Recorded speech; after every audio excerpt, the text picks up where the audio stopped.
MP board के सभी विद्यार्थी, अब आपको चिंता करने की कोई आवश्यकता नहीं है। अब आपकी होगी बल्ले बल्ले, ठीक है। जो आपका कक्षा 10वीं का गणित का 10 अक्टूबर के दिन जो पेपर आपका 1 बजे होने वाला है, वहां पेपर देखिए कुछ इस प्रकार का आपका पेपर रहेगा। इसका फुल सॉल्यूशन आपको दिया जा रहा है, एकदम रियल 100% रियल पेपर आपको यहां पर बताया जा रहा है। देखिए सबसे पहले निर्देश दिए गए हैं और नीचे आपके सही विकल्प रिक्त स्थान दिए हो रहेंगे। 6 आपको सही विकल्प है। पेपर की यदि हम बात करें तो 75 नंबर का आपका पेपर रहेगा। सबसे पहले से पढ़ते हैं जल्दी से, टाइम ना गवाते हुए। द्विघात बहुपद में बहुपद की घात होगी तो 2 - 2 एवं 5 शून्यक वाले बहुपदों की संख्या होगी तो 3 से अधिक, ठीक है। इसी प्रकार तीसरे का आंसर की यदि हम बात करें तो का वाला एकदम राइट रहेगा। चौथे में का प्रतिच्छेद करती है, ठीक है। जल्दी जल्दी आप टाइम ना गवाते हुए आंसरों को ध्यान से समझिए और वो ऑप्शन आप ठोक के आ जाइएगा। बिल्कुल 75 नंबर आपको आने वाले हैं, ठीक है। इसका जाएगा 2 वास्तविक बराबर और वास्तविक मूल होते हैं। AP 10 7 4 रिक्त स्थान का 10वां पद है तो माइनस का 17 इसका एकदम राइट रहेगा। चलिए रिक्त स्थानों को देखते हैं। ax² + bx एक बहुपद का उदाहरण है, तो ये देखिए द्विघात बहुपद का उदाहरण है। कौन से घात का? द्विघात बहुपद का एक उदाहरण है, ठीक है। आगे बढ़ते हैं। 3x² - 2x + 1/3 का विविक्त कर होगा तो विविक्तर इसका देखिए 0 होगा। जब AP अनुक्रम के पदों को किसी नियम के द्वारा लिखे जाते हैं तो इसे श्रेणी कहा जाता है, यानी कि AP कहा जाता है, ठीक है। चलिए आगे बढ़े। तो सभी वर्ग जो होते हैं वो किस तरह के होते हैं? सभी वर्ग समरूप होते हैं। किस होते हैं भैया? समरूप होते हैं, समरूप।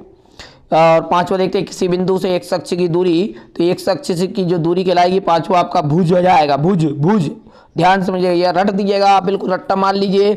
और छठे का आप ऑप्शन बिना और पढ़े ही आप बिल्कुल शून्य लगा दीजिएगा रिक्त स्थान का, क्योंकि 3 संरेखी बिंदुओं के से बने त्रिभुज का क्षेत्रफल किस तरह का होता है? शून्य होता है। चलिए इसके बाद जोड़ी को देखते हैं। धन पूर्णांक, धन पूर्णांक, तो देखिए धन पूर्णांक जो है वहां पर प्राकृत संख्या इसका एकदम राइट रहेगा। प्राकृत एक संख्या इंटू दूसरी संख्या, महत्तम मासा इंटू लासा। विविक्त कर ऋणात्मक होंगे तो विविक्त कर जब ऋणात्मक होंगे तो मूल अधिकल्पित होंगे। ABC² इंटू BC², ठीक है। तो ये होगी आपकी पाइथागोरस। फिर में रेखाएं जब प्रतिच्छेदी करती तो एकादित्य हल होता है, रेखाएं समांतर होती तो कोई हल नहीं होता है। चलिए आगे बढ़ते हैं जल्दी से।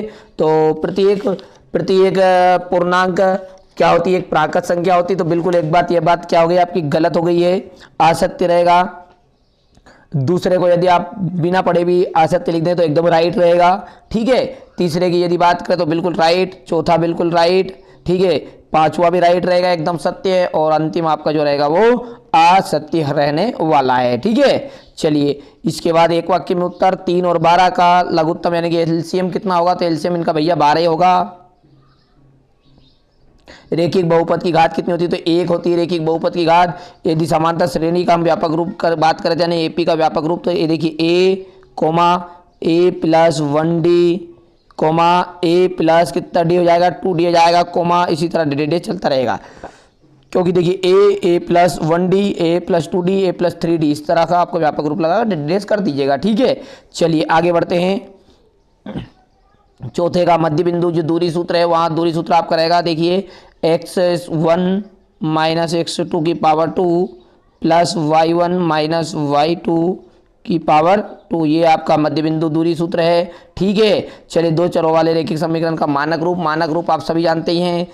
ax + by + c = 0, इसका मानक रूप रहेगा। 5, 10, 15 का अगला पद देखिए आंख नीच कर लिख दीजिएगा 20, ठीक है भैया। इसके बाद क्वेश्चन नंबर 6 से देखिए कुछ इस तरह के प्रश्न आपके उसमें दिए हुए रहेंगे। जल्दी से स्क्रीनशॉट ले लीजिए, क्योंकि कुछ समय के बाद में ही यहाँ चैनल से आप वीडियो डिलीट कर दिया जाएगा, ठीक है। एकदम रियल प्योर रियल पेपर आपका यहाँ पर आपको बताया जा रहा है। टोटल 23 प्रश्न आपके हैं, ठीक है भैया। तो 2 संपूरक अंत वाला देखिएगा, 2 संपूरक कोणों में बड़ा कोण छोटे कोण से 18 डिग्री दिखे वो ज्ञात कीजिए। ये हुबहू पेपर आपका 1 बजे 10 अक्टूबर के दिन 1 बजे पूरे एमपी में जो आपका क्लास 10th का गणित का पेपर होने वाला, यही पेपर आपका होने वाला है। तो चैनल को अभी तक सब्सक्राइब नहीं किया तो सब्सक्राइब कर लीजिए और फटाफट से शेयर इसे कर दीजिएगा अपने दोस्तों के साथ, ताकि उन्हें भी इसका फायदा मिल सके। तो मिलते हैं अगले वीडियो में। आप आशा करता हूँ आप अच्छे अंक प्राप्त करेंगे और अच्छे से आपने तैयारी भी की होगी।